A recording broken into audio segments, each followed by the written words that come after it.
Good afternoon. I've been asked to do this in English, so I apologize in advance. It's not my language. I'd like to explain why I am here a little bit. I've written a book on Sterling Hayden, but there is a little story behind this. I've known Hayden since, in 1983, because I interviewed him for French television, and then I kept in touch with him until he died. I've written about him in the press and all that, and I honestly thought that it was like, the past for me. And about 2 years ago, I found, because I moved houses and stuff, and I found this cassette, a little old-fashioned cassette, and there was nothing written on it. So I put it on, and there was like big silence, and then it sounded like it was like taken on a ship or something, on a ship's deck, because there was wind and all that. And then this voice started, and I knew, of course, what it was. It was Sterling Hayden, but I had absolutely no recollection of having listened to this cassette. I didn't even know who recorded it. It was recorded the recording was too good to be mine, So, then with my deductions and stuff, and I concluded that actually after we had done this very long interview with Sterling Hayden in '83, it was in July. He wouldn't let us go. I mean, we had wrapped up the equipment and stuff, and he wouldn't let us go. And he started, he kept talking, and the Nagra, the sound guy, just like actually had the genius idea of like letting the tape run. And so I was so haunted by this thing for days. I wanted to do something with it, and I got in touch with a friend of mine in Paris, and maybe we could release it somehow as I don't know what, a CD and he said, why don't you do a small book, from your memories of this time and stuff like that. And I agreed, and because I wanted the tape to be out. And then I started research a little bit, and I found out that, I thought I knew who Sterling Hayden was and what made him tick and his tragedy and stuff like that. And very, very soon, very, very quickly, I discovered that I knew nothing at all about him, and that he was a much more complex person. I mean, he's a guy who's had more lives than any of us will have, and was disparaging of most of them. I mean, even the ones that you'd think he would be proud of, like his sailing. He was a sailor. I mean, he was at sea by age 16. He did 2 trips around the world on sailboats in his 20s. He was a skipper. He was the youngest captain in the country, age 22. And everybody that I either talked to or that I read about say that, he was absolutely an incredible sailor. I'm talking sail ships here, like schooners and stuff like that. So you'd think that, he would be proud of that, or that he would be proud of his war record. I mean, he's got like he earned a Silver Star. His war in Yugoslavia was extremely romantic and dangerous. He basically, he was in the OSS, and he carried guns and provisions to the partisans in Yugoslavia, mostly Tito's partisans. But he was disparaging of that too. In his autobiographies, or when he talked to you, he was always said that he was playing, he was like a tourist. Even when he was sailing, he was a tourist. He said that, he did some some great sailings and stuff like that. But he said that he was really not. It's not something he was proud of. And of course, his acting, because he kind of fell into acting in a way that I'm going to get into. His acting, he couldn't abide. I mean, he was extremely ashamed of his profession.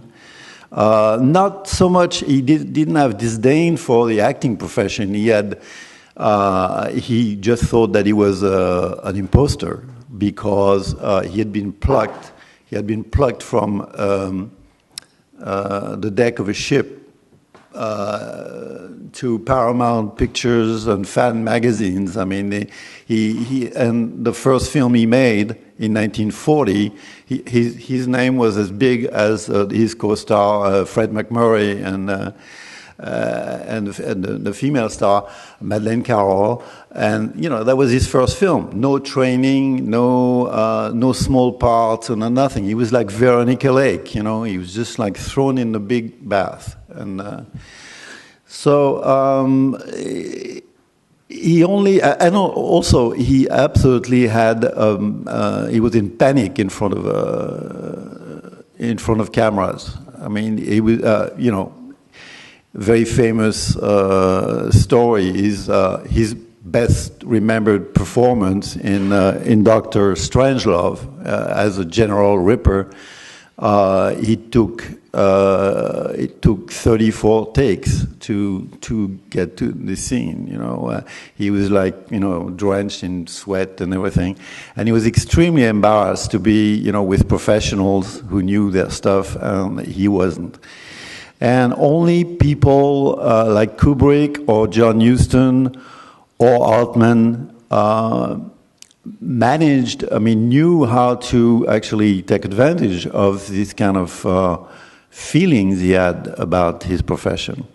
And his best films are by these directors, and the first one was The Asphalt Jungle. That's the first time he actually existed for us, and that was after the war. So Hayden, he escaped from Hollywood like twice. He got like thrown into stardom, but Paramount was selling him like a side of beef. He was like. They called him the blonde Viking or the blonde Adonis or something like that, and he had to do a lot of photographs for the fan magazines and stuff, something he didn't particularly like. And he never took his profession seriously, and after 2 films broke his Paramount contract to go to war. To go to war at a time when his country was not at war. It was before Pearl Harbor. Because of his sailings, and he was not like a commercial sailor, like like a fisherman. I mean, he was a fisherman for about a year, but mostly he gravitated around very well-heeled Bostonians. He was working on ships that were actually taking rich people's kids around the world. And when I actually went through his archives, his papers and stuff, he's got lots, like mounds and mounds and mounds of scrapbooks. And you can actually follow all of his travels and stuff like that, which were also documented in the press quite a bit, because these people, the children of these people were featured in newspapers, in society columns and stuff, which also probably gave him this feeling of being kind of a Sunday sailor, even though he was with the cook, he was the only salaried person. He was everybody else paid $5,000 or $8,000 to actually for the privilege of slaving on the ship and going around the world. But because of these contacts, Hayden always had easiness with rich people. He didn't have any complexes at all. And for instance, for his war, when he was in the Marines, he didn't like the idea of staying in the Marines and being an instructor or something. And then he just took the phone and called Wild Bill Donovan, who was the head of the OSS at the time, because he knew his son. So after his war, he did something that is actually rather surprising. He went back to Hollywood. You could wonder, if he had nothing but disdain for his profession, why would he go back to Hollywood? And the reason was, he was like, he had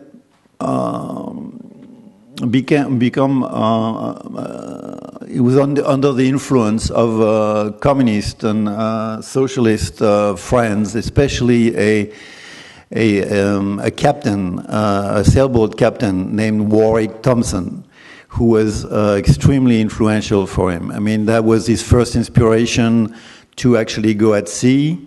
This guy had actually made a career out of sailing ships, filming the trips, writing books. And for Sterling Hayden, that was the life. I mean, that's the life he wanted. But when he came back from the war, his contact with the partisans and the Yugoslavs, whom he really liked, he really admired, and so he wanted to do something. He wanted to do. He wanted to do something for the cause. And briefly, he joined the Communist Party. He stayed only 6 months. He couldn't take the discipline, and all his life he's been divided between the man he was, who was an individual, fiercely individual, very original, and belonging to the world, doing something for the world. And as late as that cassette. It's like 2 years before he died. He was telling us. He said, here I am with my Johnny Black. My whiskey and my tea and stuff, and I should be with Che in the hills. He was still in his mind. He knew obviously he was not going to do that. He was kind of an armchair radical by that point. But and so. All his life he had this thing, and that brought him back to Hollywood. Now, this is weird, but he explained to the public, he says, I'm here because as a movie star, I can actually talk to journalists, and I can actually say something about, China and Yugoslavia or whatever. And of course, that was very naive of him. Paramount didn't like it. Paramount, fired him after 2 years. So, and this thing is this career that he didn't really want. He actually had to defend in 1951 when the House Un-American Activities Committee summoned him to Washington to testify, in front of congressmen about his communist activities, and he had to actually clear his name. Now, the circumstances, I don't know if any of you have seen Journey into Light, the movie that we showed two days ago. That was done it was being made in March 1951, and he was at the commissary, having lunch at the commissary, when a U.S. Marshal actually served him his papers to go to Washington.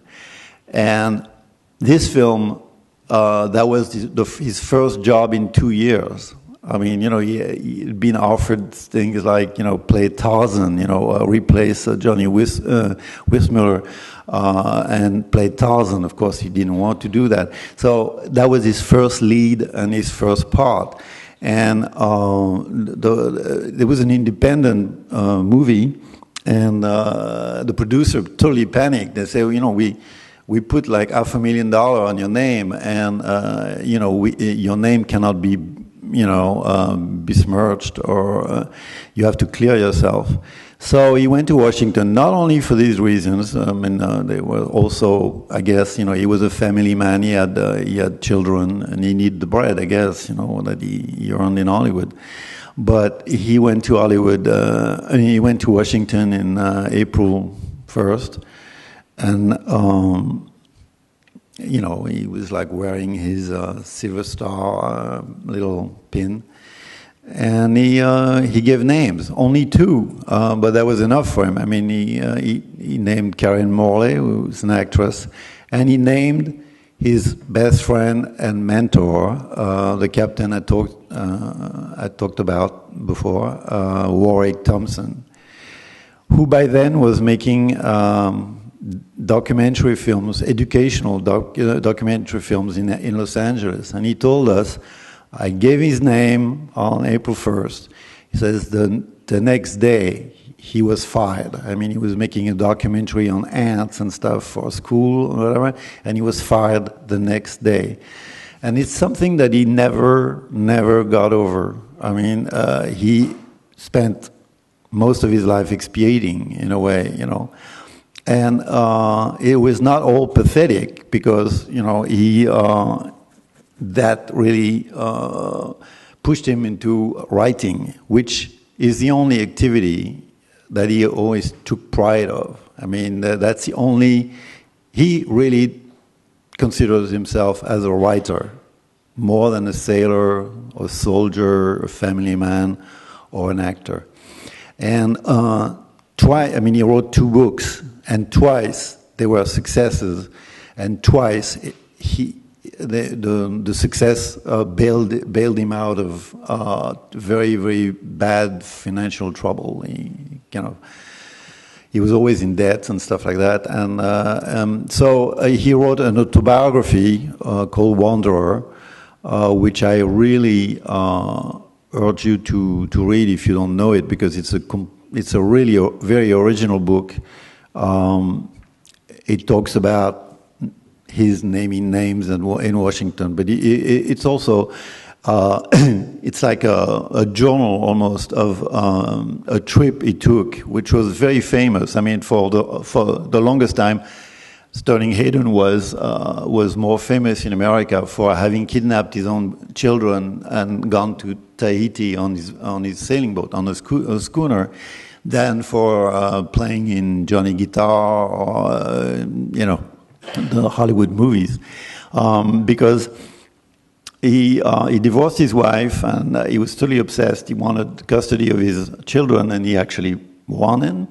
But his ex-wife constantly was making trouble for him and stuff. And when he decided he had this schooner, he bought ships like he bought cars,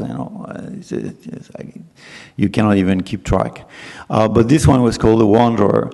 And his idea was to take his children, he had 4 by then, and they were all like no more than 8-year-old and down, to take his children on a transatlantic trip. I mean, he wanted to take them from Sausalito to Oslo. And his wife put an injunction, got the judge to put an injunction on him, forbidding him to take the kids out. He was only allowed to take them like for a pleasure cruise along the coast or whatever.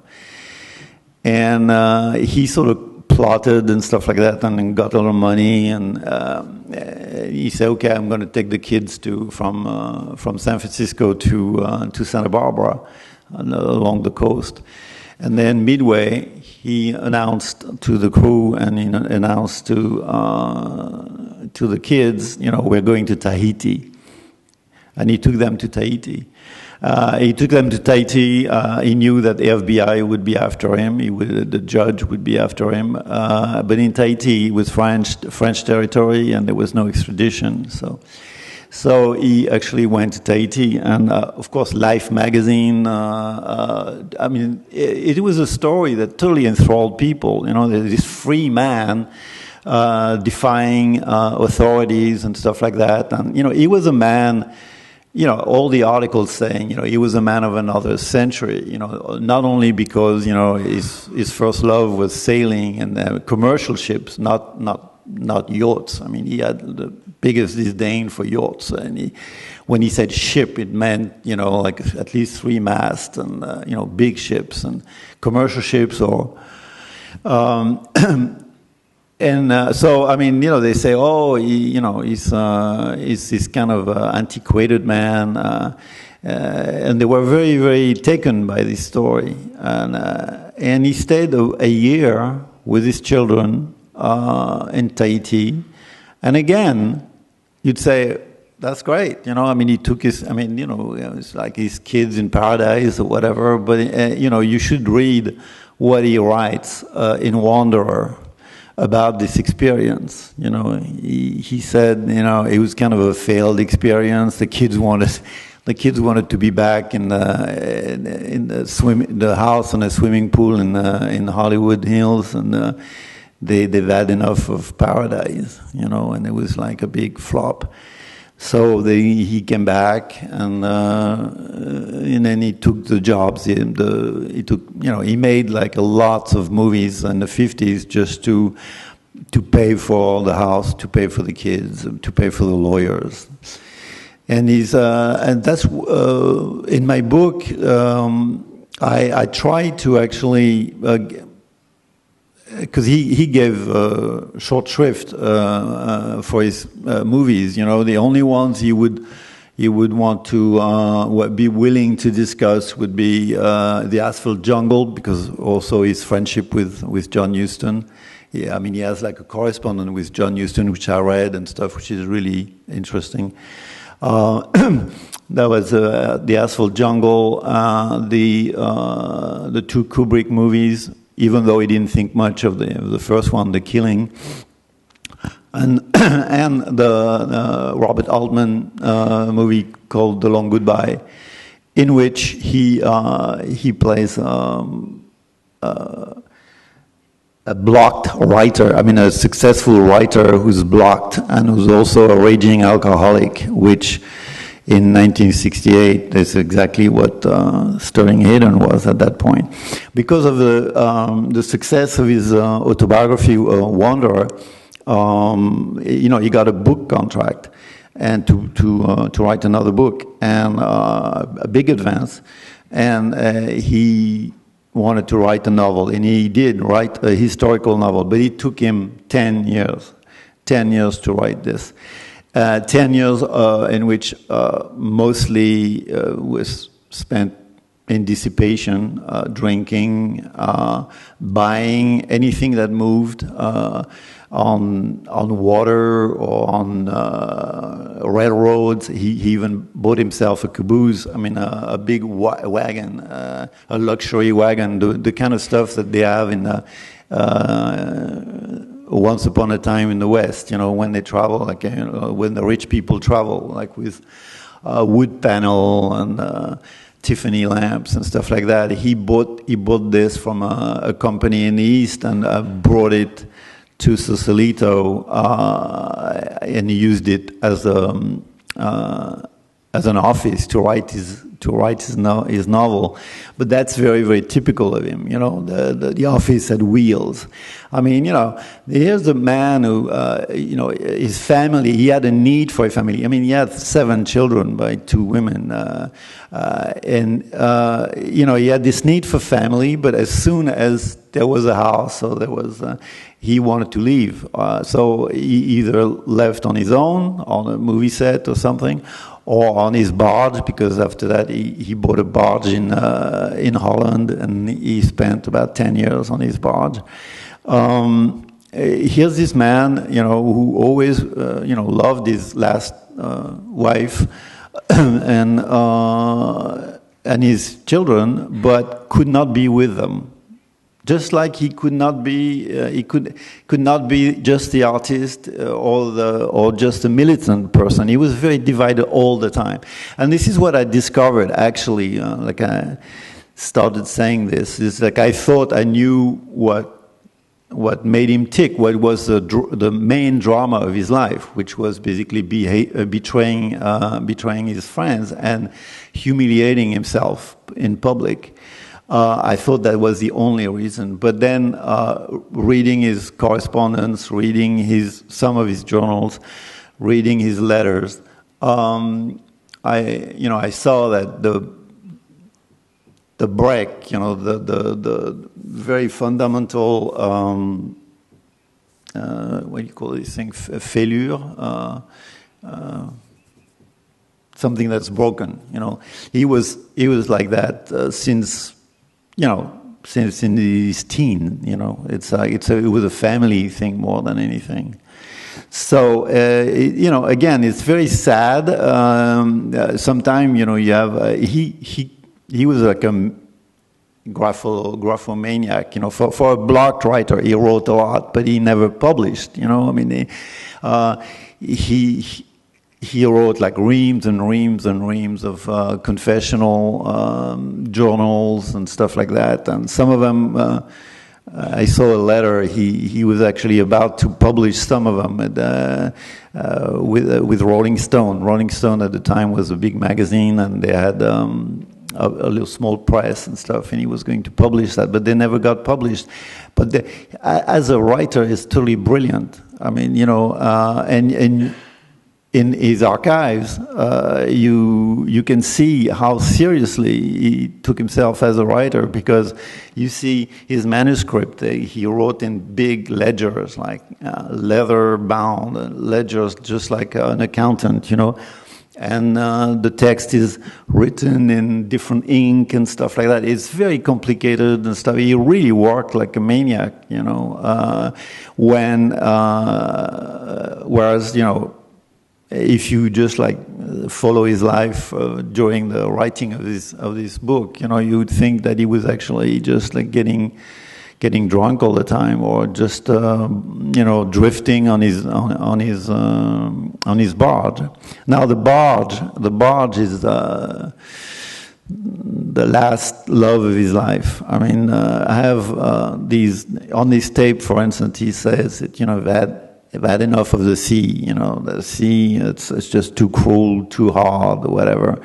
And he starts rhapsodizing about the barge and the living on the river and all that. And he kept wanting to make a documentary on this kind of life, and going even as far as enrolling us, like the TV crew, because that's, again, that's the kind of man he was, like meeting us, we're just a bunch of French people with an American crew, and, he just decided that very evening that we were the crew, and he was going to, and he was very compelling, you understood why,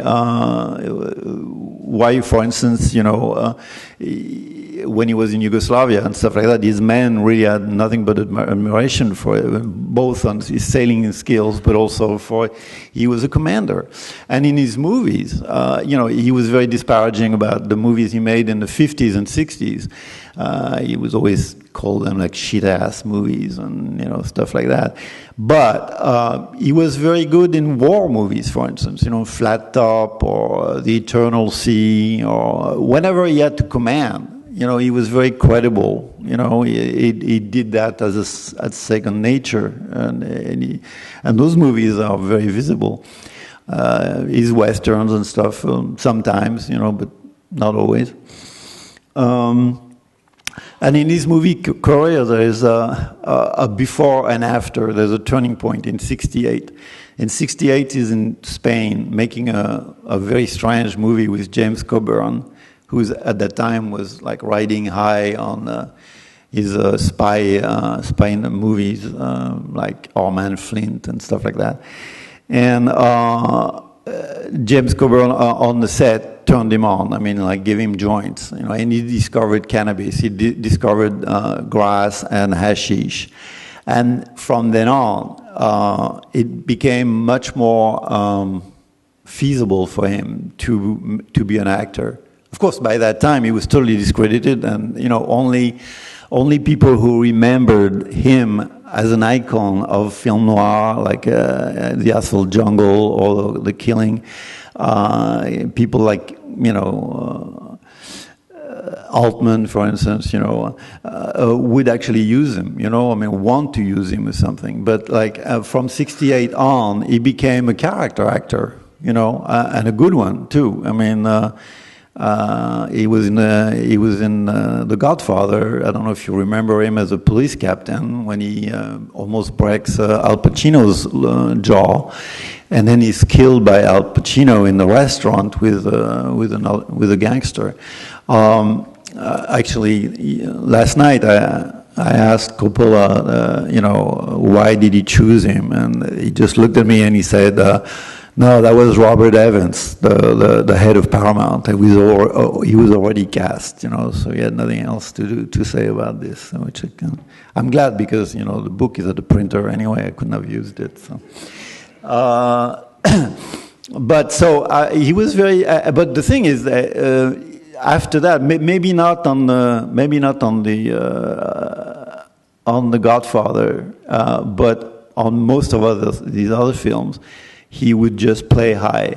I mean, and improvise. For instance, one of the later terms he took, like King of the Gypsies. I don't know if you've ever seen this movie.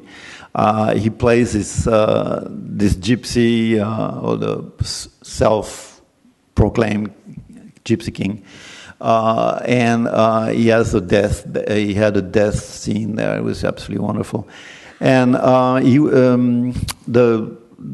the man who plays his grandson was Eric Roberts, and that was his first film. Eric Roberts, Julia Roberts' brother. And he said that, he was really panicky because, like Shelley Winters was on the movie, Sterling Hayden was on the movie. I mean, a big, experienced people. And that was his first part. And he says he had a big scene coming with Sterling Hayden, and he went by his trailer. And he said the trailer, there was like these big clouds of hashish smoke and stuff, coming out of it. So he knocks and he goes in there, and Hayden says, "Oh, kid, so what's the scene? What's the scene tomorrow?" And I said, "Well, it's number 4." I said, "Oh, fuck the number. I mean, what's happening?" And so he said, "Well, you're trying to bring me back to the tribe because you want me to succeed. You, not my father, because my father's a drunk and an idiot." Say, "Okay, well, okay. How good are you at improvising?" Improvising? He said, "Yeah, because that's what we're going to do." And he said, "You want to get high?" And I said, "Oh, no, I don't remember my lines." And he said, "Well, but you want to have any lines to remember, so relax." And Robert said that was my first lesson. I mean, it was really quite an experience. But the guy actually, Hayden actually carried him through the scene, and there's some example of excellent improvisation. The best probably is Altman's movie, The Long Goodbye. I don't know if you remember he plays Roger Wade, and he's this successful writer who cannot write anymore, so he drinks quite a bit, and he's always in clinics, detox and whatever. And there is this scene on the beach where he's confronted by his doctor, his detox clinic doctor, Dr. Veringer, who's played by this little guy, a little shrimp of a guy, who's coming on the beach party because he wants his check. He wants to be paid. And Hayden, so Altman said, "Look, I mean, go smoke in your corner, and you too, and you come back when you do whatever you want. You just figure it out." And there was a script. I mean, there was a script written and dialogue or whatever, but he threw the whole thing out of the window. And when Wade insults the doctor, he said, "Oh, look at Minnie Mouse," so the albino turd. I mean, this is something that just comes to his mind. I mean, he probably they never really figured it out that they're gonna call the guy an albino turd. But that was, he was very, very good at this kind of stuff, and he was very natural. Whereas when you see him, like in that movie that I mentioned, Journey into Light, the one in '51, where he was in such trouble or whatever, he plays a priest who becomes a bum and a drunk and ends up in Skid Row. He was not equipped to play such a part. I mean, he was not equipped to play a complex part. I mean, if he played captains or commandants or generals or whatever, he could do that, but he was not a trained actor. So, again, excuse me. Yeah. Well, also, because of the disparaging way he talked about all of his activities and stuff, I was very surprised to discover that he actually himself engineered he deposited all his papers at a research center in Boston University. I mean, usually that happens with like a widow or a son or a daughter. They dispose of the papers the way they can. But he actually, kind of early on, went and, made a deal with them. And the papers are not open to public. You have to have permission from the family. But I was very surprised that actually, because, when you deposit your papers, it's because you think that it can be instructive to someone or to people,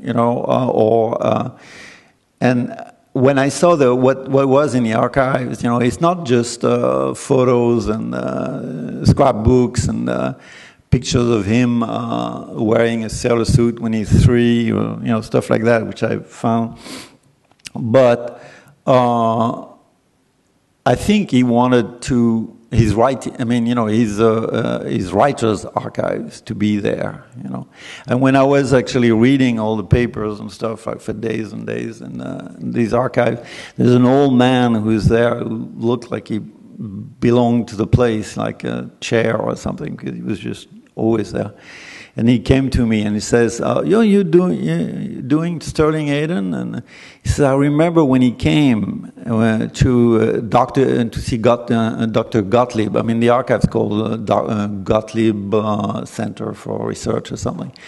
And the guy has disappeared since then. I remember when he came to see Dr. Gottlieb, and the look on his face when Mr. Hayden started lighting up a joint, so it was, it was, to me, it was like typical of the guy,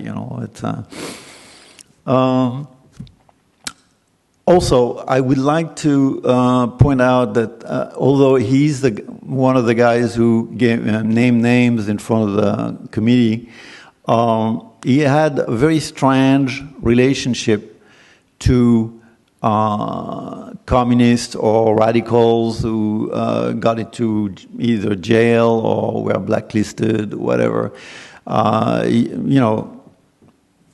Understandably enough, they're not exactly forgiving types, like people like Dalton Trumbo or Abraham Polonsky or whatever. But for Hayden, they didn't go out there and shake his hands or whatever, but they had a special place in a way. They recognized that he was not like the other guys, that he hadn't done this just to save his job. Among the correspondence I found, there's like letters from Stanley Kubrick, there's letter from John Huston. But the most amazing one was a very long letter, a plea almost, from Dalton Trumbo, who wanted to adapt his 1930s novel, Johnny Got His Gun, and wanted Sterling Hayden to play his father. I mean, his father, Johnny's father, but since Johnny is based very much on Trumbo himself, it was kind of a very intimate thing to request, and so he asked him to take the part, but he also he adds a kind of a casting memo explaining to his producers and collaborators why he wants Sterling Hayden over a whole bunch of other actors, you know. And it's really quite amazing because, you know, Trumbo, by that time, of course, you know, could put his name on things, but Trumbo had written a lot of movies under pseudonyms and stuff like that, including one with Sterling Hayden in it, which is an extraordinary kind of circumstances. It's called Terror in a Texas Town, which is Joseph Lewis's last movie. So, you know, it's a small Western, but almost everybody that collaborated in there had something to do with the Blacklist. It was written by Dalton Trumbo under another name, and the guy who played opposite Hayden played a whaleboat guy, you know, and he shows up in a western town with a big harpoon and a sailor's trunk, and he claims, you know, he comes here to claim his father's farm, and, you know, the usual western thing, except that he has this harpoon. And like in all Western stories, there's a big Mr. Big who's buying everything inside. And the difference being it's not for cattle or anything like that. It's because there's oil under the farms. And the enforcer, the gunslinger, is played by Nedrick Young. Now, Nedrick Young was an actor, but he was mostly a screenwriter. He wrote the Chain, for instance, Nedrick Young was asked to testify in front of the committee like the day before Hayden. And Nedrick Young, when we say, "Are you? Have you been, or are you now a communist?"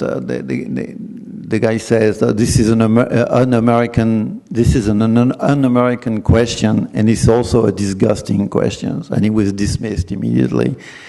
And he never worked under his name for about 10 or 15 years or so.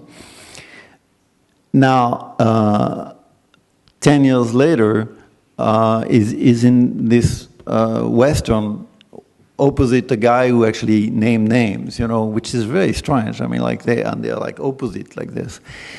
And there is also a correspondence between the two men, which is really strange. But again, you know, unlike most of the people, like Elia Kazan, you know, took ads in the New York Times to explain himself. Dmitrik explained himself, or whatever.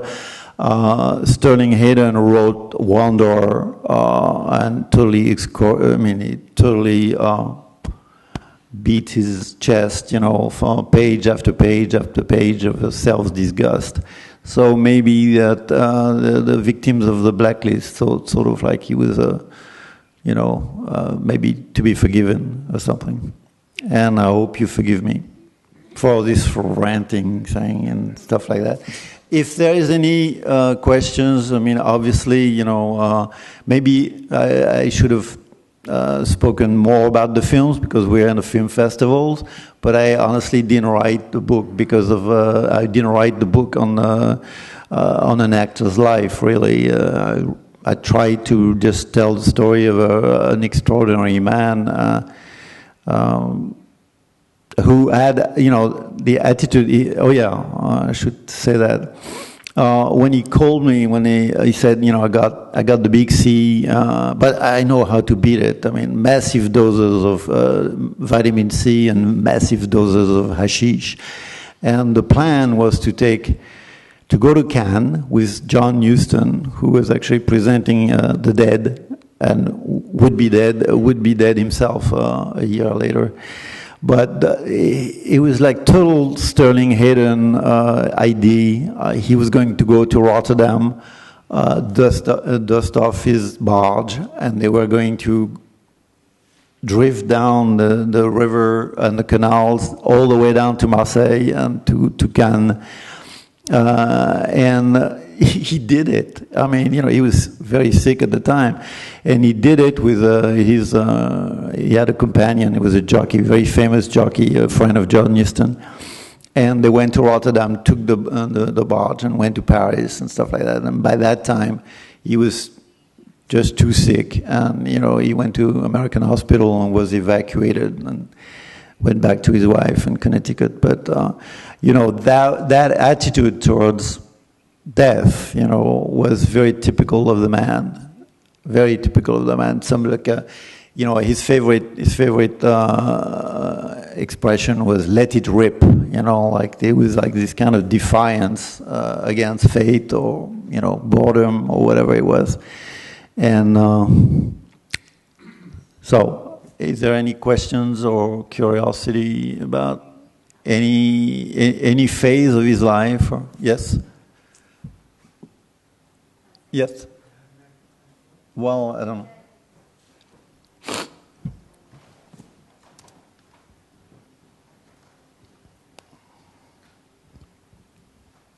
First of all, thanks for this great introduction to the life of Sterling Hayden. I want to react on. I'm a Philippe, I'm a French director, and in 1980, there was a visit of Ben Barsman. Yes. In the IDEC, and he showed one film, and then afterwards I would spend a whole week with him. And one evening, he made a comment on Sterling Hayden. And Ben Barsman, for the one who don't know who he was also one of the screenwriters that had been on the blacklist, and he had to he was shooting a film with Joseph Losey in England, and never had the nerve to come back because everything was taken out of him, his house, everything. And he stayed in Europe and lived there for 25 years. And he told me that in the 60s, I think it was like something like 62 or 63, he was shooting with Charlton Heston, El Cid in Spain with Anthony Mann. There was no script, and he was writing every day scenes for Charlton Heston and his horse.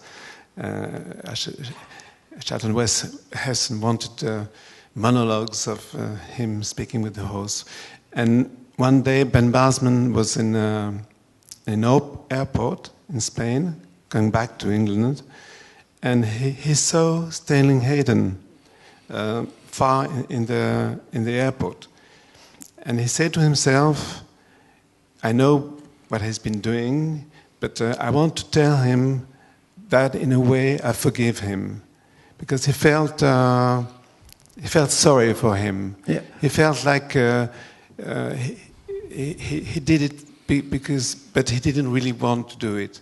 Anyway, he came close to Sterling Hayden and began to say, okay, I'm Ben Barsman, I've been blacklisted, and I want to tell you that I forgive you.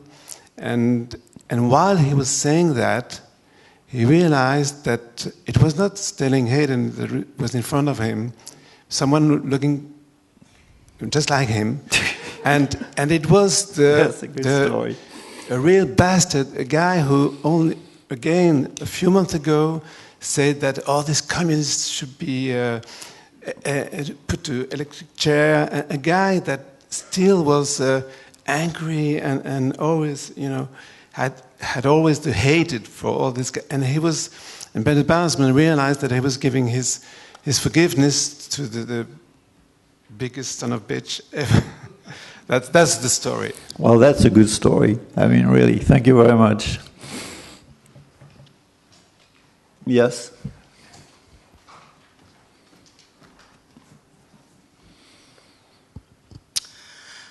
Hi there. Thanks a lot for that great presentation. Looking forward to the book. I didn't know that much about Sterling Hayden before, but I've just always seen movies that I saw he was starring in. And it seemed to me he's in so many important, great movies, and I wondered, was he gifted in terms of being able to choose films that would be great, or did really great directors or studio executives tend to choose him for such movies? Well, the only time he chose to make a film, strangely enough, was the Kubrick movie, The Killing. At the time, he was already discredited in Hollywood. I mean, he was not exactly a bankable name. The producer of Kubrick's partner, says, we say, oh, we have Sterling Hayden, because he had read the script and said, I want to do it. I mean, for him, there were a lot of references to the Asphalt Jungle, or John Huston's work. I mean, including the end when they lose the money and all that. And he thought that could actually bring him back to this kind of parts, like playing tough guys and stuff. And Harris, the producer and Kubrick's partner, actually said, when we went to see United Artists, and we say we've got Kubrick, and they just looked at them and say, so what? I mean, you better bring some more. More stuff on the table. But I mean, that at least that's the only instance where he actually seeked out a part. The opposite, for instance, is the way he got chosen to play his last really beautiful, great part, which is the peasant patriarch. He plays in Novecento, Bertolucci's film. Bertolucci says, he was in Paris to try to find a French actor to play one of the sons, because it's a story of two children born in 1900, and one the son of the padrone and one the son of the peasant. And he was at the hotel. Bertolucci was in Paris at the hotel, and Elliot Gould, who played Philippe Marlowe in The Long Goodbye, and had scenes with Hayden. Elliot Gould say, "Oh, do you want to meet this guy? On the barge. He used to be an actor. He's real fun to be with." And of course, Bertolucci, when he heard the name, he knew, who Sterling Hayden was. He was a cinephile. Johnny Guitar and all that stuff. And so they went to the barge, which the barge, which was in Quai Conti, which is really very central. He had a view on Notre Dame and all that.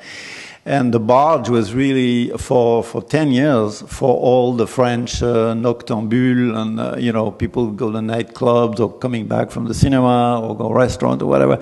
That's where you finished the evening, because he would let in just about anybody. Just like when I met him, after my interview or whatever, I would show up and he would let me in. I'm in a state he was sometime. Sometimes I didn't think he knew who I was even, but he would come on in. And he did that with the French, He used to tell me, the only trouble with the French, I like the French, but the only trouble with the French is they always want to go out and eat, restaurant. And I'd say, just bring me a doggy bag. And he said, and you know what? They don't know what a doggy bag is. It's the stuff that you bring from the restaurant, which you haven't eaten. Of course, in France, you don't do that. So, and another thing, he sort of he had a kind of a shit detector or something. I mean, Bertrand Tavernier, who was attaché de presse on a Rui Guerra film that Tender Hunters. He said that Hayden, his attitude towards people, especially journalists, say if somebody came and started talking about Johnny Guitar, I mean, he would just clam up or just not even answer. I mean, he could not abide the movie. He didn't think he was good in it. And he especially didn't like the experience of playing opposite Joan Crawford. But for a guy who was actually almost a non-professional, I mean, like untrained actor, he played opposite a surprising number of stars, like Bette Davis in The Star, Barbara Stanwyck, and they all had a kind of a protective attitude towards them. I mean, especially Bette Davis really helped him, come out of his shell and all that stuff. So, is there any more question? I'm sorry. That's it? Yeah. Yeah, I mean, I was wanting to ask you about Novecento because I think that role is very, it spiritually resonates big with Sterling Hayden because I saw this behind-the-scenes video. Yes. And he was talking about the sort of tempo of. Excuse me. The tempo, the tempo of modern urban life is people are stressed, and the way Bertolucci worked on Novecento was people were living there, kind of having new lives, and it felt like the role was meant for him, and how he took that role, even though it's a small role.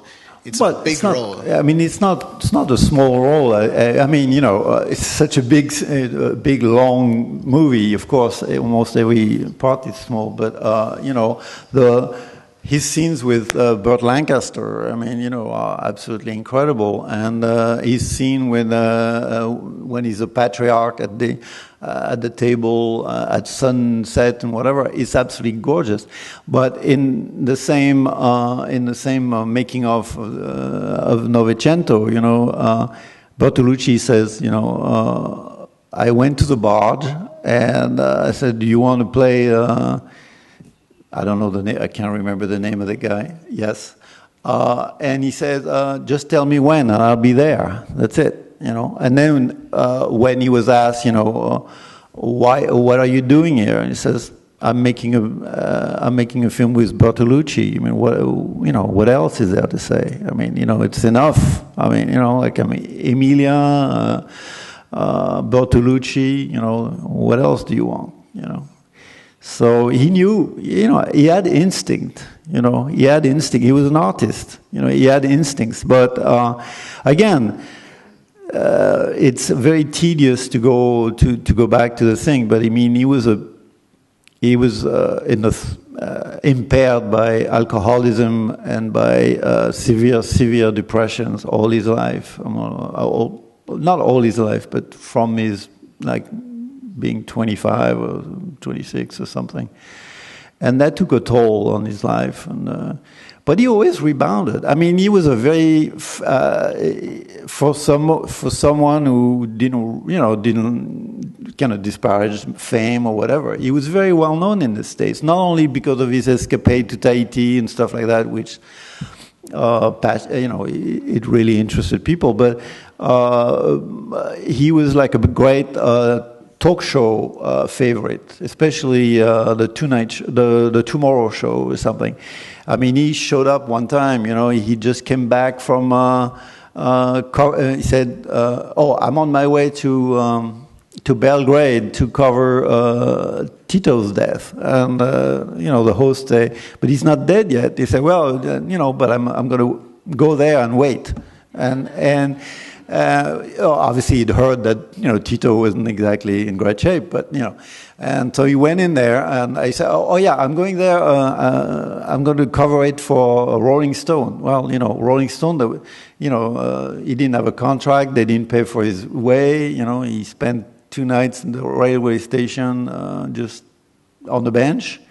But that was Sterling Hayden, and he waited until Tito died. I mean, he had never met Tito, even though he delivered all the food and guns and stuff like that. I mean, Tito was in the mountains, and he never saw them.